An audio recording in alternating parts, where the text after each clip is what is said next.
Hey guys, Ben with KCT here, and today I'm taking a real quick look at the SOF or Seeds of Freedom Advanced Iron Sight Module, which is currently riding in a Blackhawk L2D holster, which is one of the most holstery holsters of all time. It is certainly a holster of the world. Let's get that out of here. So, the AIM Advanced Iron Sight Module, which is from Seeds of Freedom, SOF. And for a full disclaimer here, they did send this out. We did talk on the phone for a little while and had a pretty good conversation. And they decided to kind of pair up with the channel and send one out for review. In addition, they sent out the Dawson Precision higher front sight there. I think it's a .30 inch front sight there. And that is fiber optic. So, what is this? Well, without pointing the gun at myself like some people are wanting to do, let's go ahead and take a look at the rear of this sight there. It is a little bit hard to see in this quick review here, but we'll break that reticle down here, the Diamond of Death, in one of the follow-up videos here. But it does line up very, very well with that Dawson Precision front sight. And so what this is, and I scratched the finish a little bit on there, put it on there with the old mallet and hammer trick. But the finish is quite durable. The sight is extremely durable, as I had to whack it quite a few times to get it on there. Just first impressions, it is extremely solid getting on the gun. I realize I do need to drift it over just a hair, a little bit more, see a little bit more daylight on one side than I am the other on the slide. But that's no big deal. I can just do that with a dowel rod and a mallet if I need to. So, yeah, here's my first impressions. It's very, very interesting sight. It is very, very fast and intuitive to use. So I have been using mostly iron sights on my guns, which have been mostly Glocks and a few Kinetics over the years. And I can say this, transitioning over to red dots from iron sights has been a little bit of a chore. And this is something that intuitively bridges the gap, and it uses both sets of skills that I have in terms of looking forward through, to your target to place the dot on the target, as opposed to like looking at the dot versus looking at your iron sights and doing that sight race back and forth, and be target focused, be front sight focused, all this good stuff.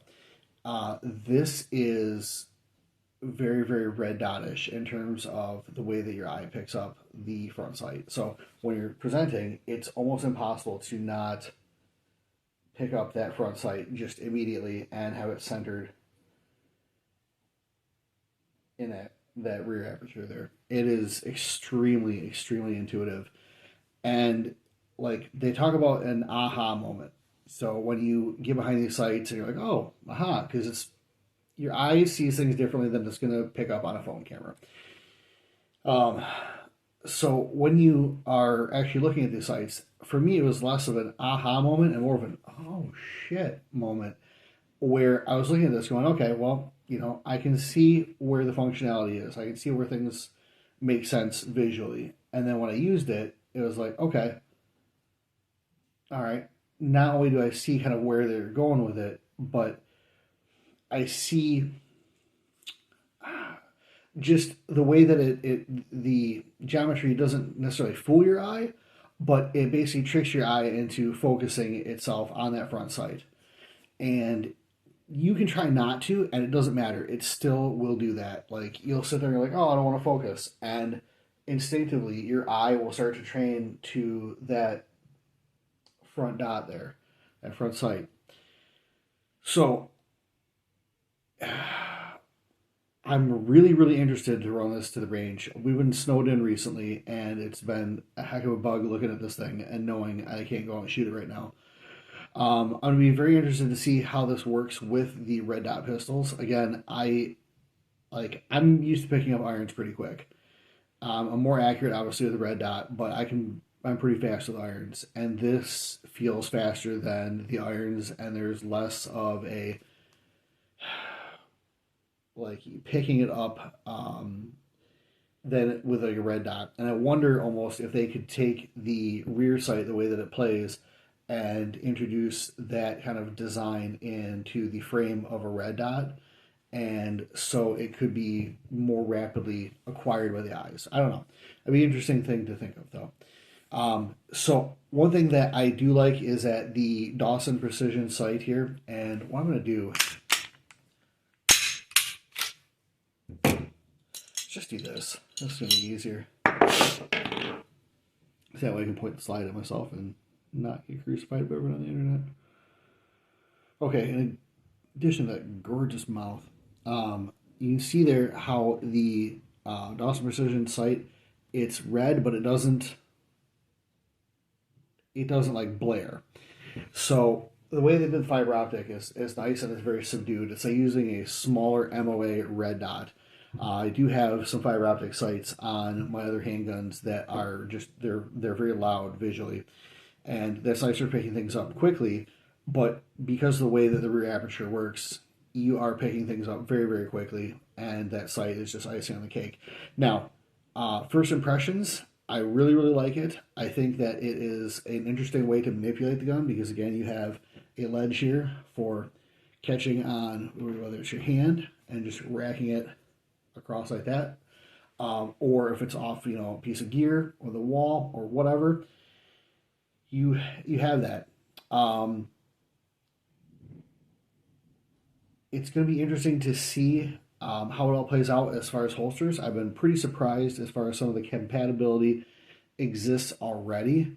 There is a couple things that I didn't think that would fit that do fit, and a couple things that I thought were a shoe-in and don't work. And the main reason for that, actually, surprisingly, is the front sight post here. So it's really, really tall, and a lot of holsters, like including the earlier generation of, oh my gosh, the Rapid Force holsters. I know Mojo's friend had a problem with one of those. He had a higher front sight and was snagging on his like Gen 1. Well, I've got like a Gen 1 laying around, and right now it is like a bug in hell to get this thing out of there, just because of the front sight. You don't have to worry about the rear sight. It's all good. So there's a lot of holster options that I've seen recently that do fit this rear sight and front sight combo. However, a lot of times when you draw, the front sight will get snagged on the internals of the slide. Thankfully, it is a metal front sight post and isn't going to fall off or break like it's a 3D printed part or anything. One thing I did notice is when I took off the original front sight, which is a fiber optic, say micro-LED or something like that, and no, it wasn't a Mariglow. So when I took that off there, the tool that they include, which I thought was really cool, that Dawson Precision includes a sight removal and installation tool. The tool is, forgive me, I've got a little bit of a cold here. But the tool is just like a thin, like aluminum tool. And when I was using it to remove the front sight post, it basically just like stripped. Now that was a front sight post that had been in the gun for a long time, and it had been blue Loctited in there, all the good stuff. So the tool that they include is a good tool if you are installing a sight on a slide that does not have one. So if you're not removing the original sight that's been Loctited in there and it's like really, really, really stuck in there. Thankfully, I did have a front sight tool for the Glock and was able to just go ahead and remove it. It's a little bit more diesel than the one that Dawson Precision includes. But no, I think it's a pretty cool thing that they do include it. It's just one of those things that if you have a... my cat's going... Yeah, he's just having fun. Anyways, so if you have a front sight, the tool that they include is good for putting a new one in there, but not so much removing the original one. I'd put him on camera like Hop does, but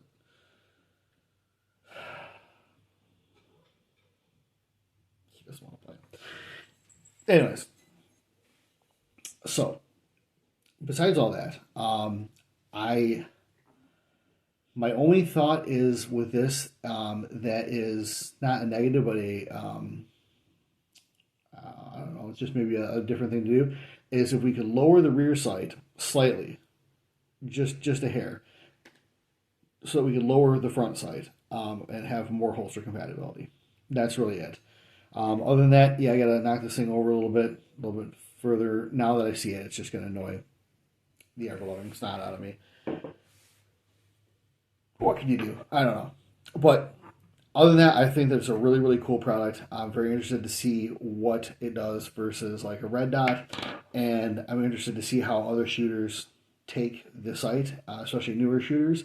People that don't have that ingrained years of running red dots or running irons, they're just kind of more open to things. I think that's going to be a good metric of shooters to try this out on.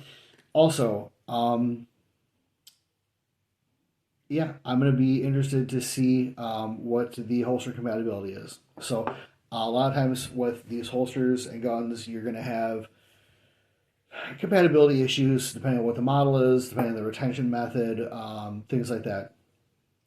So in this case, I'm going to be interested to see what, and obviously most of the optic, setup holsters are going to be good for this, as long as they can accommodate that front sight. In which case, this Blackhawk is like a cathedral.